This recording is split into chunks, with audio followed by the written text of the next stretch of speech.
Good morning and welcome to Father Bala's reflection on the last week in Ordinary Time. The first reading, Genesis chapter 6, verses 5 through 7, chapter 7, verses 1 through 5, and verse 10. When the Lord saw how great was man's wickedness on earth, and how no desire that his heart conceived was ever anything but evil, he regretted that he had made man on the earth, and his heart was grieved. So the Lord said, I will wipe out from the earth the men who I have created, and not only the men, but also the beasts and the creeping things and the birds in the air. For I am sorry that I made them. But Noah found favor with the Lord. Then the Lord said to Noah, Go into the ark, you and all the household, for you alone in this age have I found to be truly just. Of every clean animal, take with you 7 pairs, a male and its mate, and all the unclean animals, 1 pair, a male and its mate. Likewise, of every clean bird of the air, 7 pairs, a male and a female. And of all the unclean birds, 1 pair, a male and a female. Thus you will keep their issue alive, all the earth. 7 days from now I will bring rain down on the earth for 40 days and 40 nights, and so I will wipe out from the surface of the earth every moving creature that I have made. Noah did just as the Lord had commanded. As soon as the 7 days were over, the waters of the flood came upon the earth. The Lord be with you. And with your spirit. A reading from the Holy Gospel according to St. Mark. The disciples had forgotten to bring bread, and they had only 1 loaf with them in the boat. Jesus enjoined them, Watch out, guard against the leaven of the Pharisees and the leaven of Herod. They concluded among themselves that it was because they had no bread. When he became aware of this, he said to them, Why do you conclude that it is because you have no bread? Do you not yet understand or comprehend? Are your hearts hardened? Do you have eyes and not see, ears and not hear? And do you not remember when I broke the 5 loaves for the 5,000, how many wicker baskets full of fragments you picked up? They answered him, 12.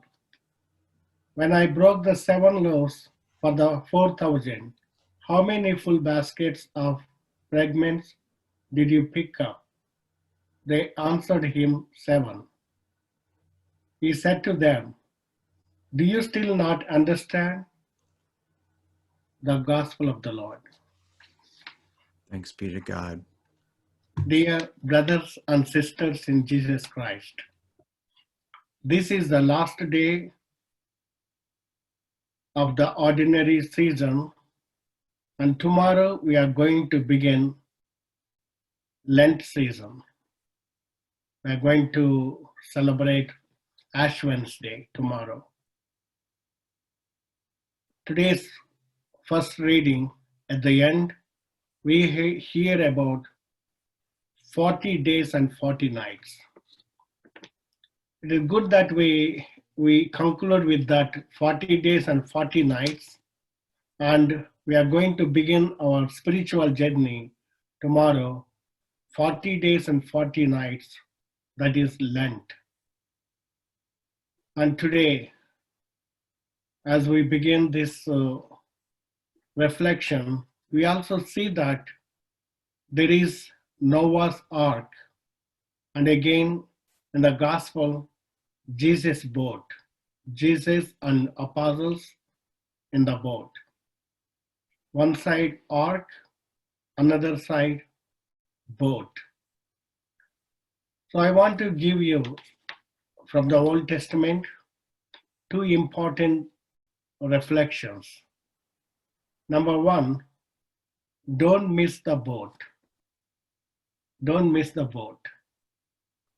Only the righteous man Noah and his family were saved because they entered the ark, while the others who lived an evil life perished in the waters. God wishes all of us to be saved, but it is we who make a personal choice either to heed him, his invitation, or reject it. While the ark was being built, there was no rain. To others, it might have appeared foolish, but at the time of floods, the ark became the only means of survival. God has shown us the path of salvation. To ignore it is to regret later. So we have the path of salvation. God showed us. If you neglect, so we always, after that, we regret later. But that's why don't miss the boat.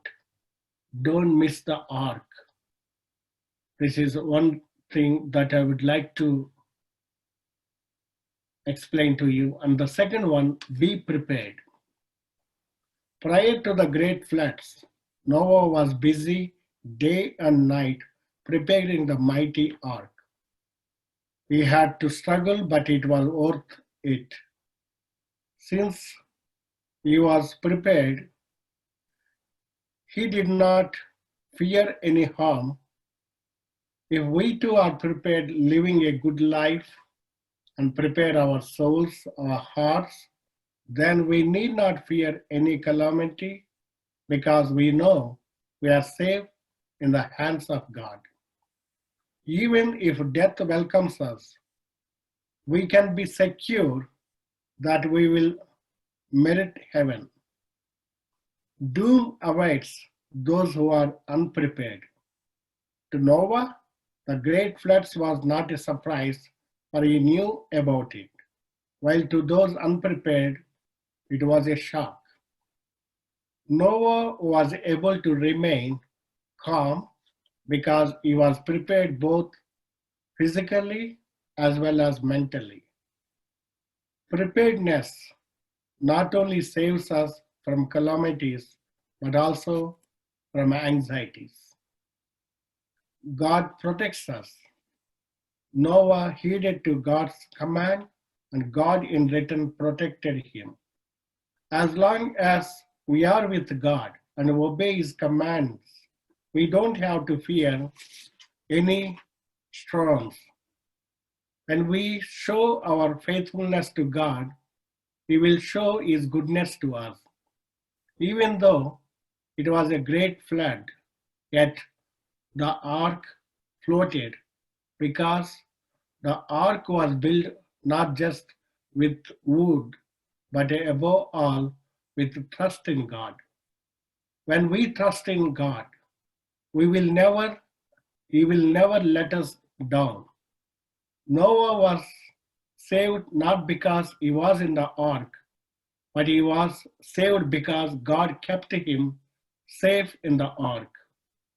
When God is near, there is no fear. When God is near, there is no anxiety. When God is near, so there is no worry about the things. So that's why the lesson that we get from the first reading, don't miss the boat and be prepared. Be prepared to enter into the Lent season. On today's gospel reading, we heard Jesus talking to his disciples, beware of the leaven of Pharisees and beware of leaven of Herod. When Jesus said that, they all in the boat. When Jesus explained to them about that, disciples concluded that Jesus was talking about the bread because they had one loaf of bread. That's why they were concluded with that.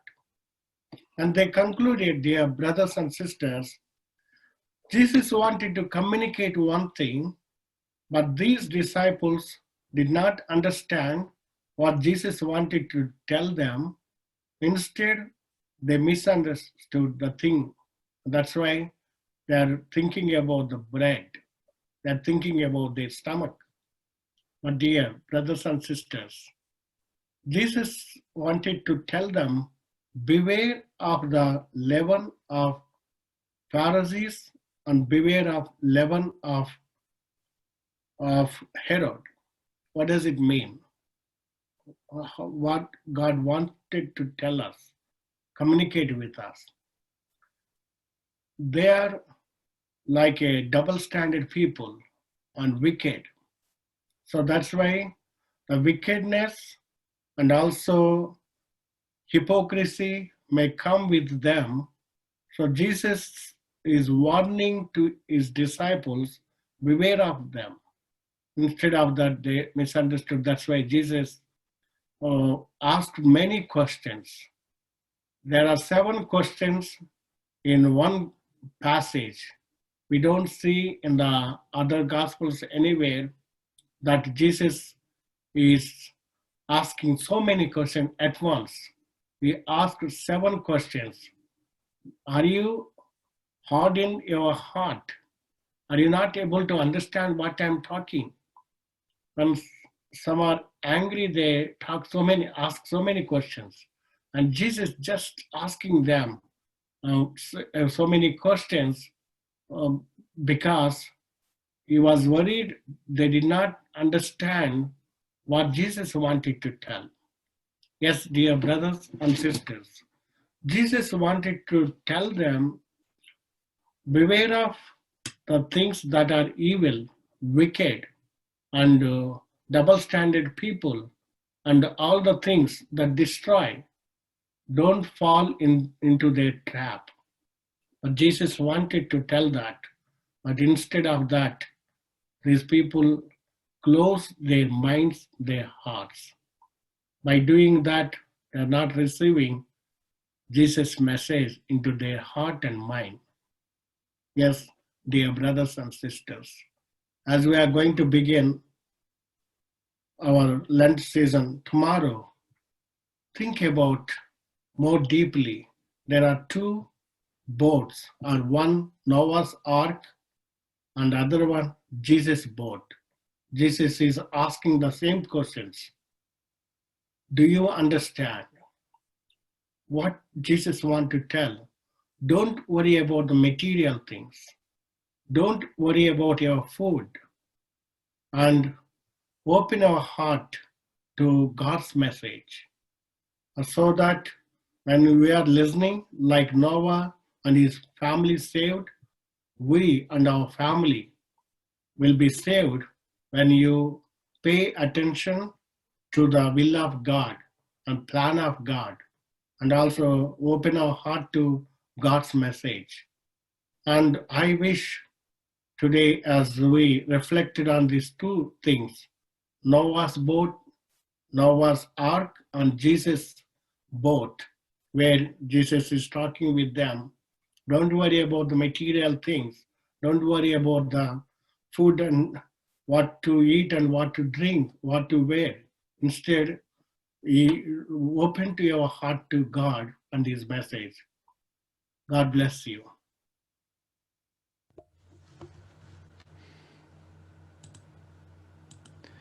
Well, thank you very much, Father Bala, for that wonderful and spiritually rewarding reflection on today's gospel. And I just want to say again, praise the Lord. And Jesus, I trust in you. Praise the Praise Lord, the Lord. Father. Thank you.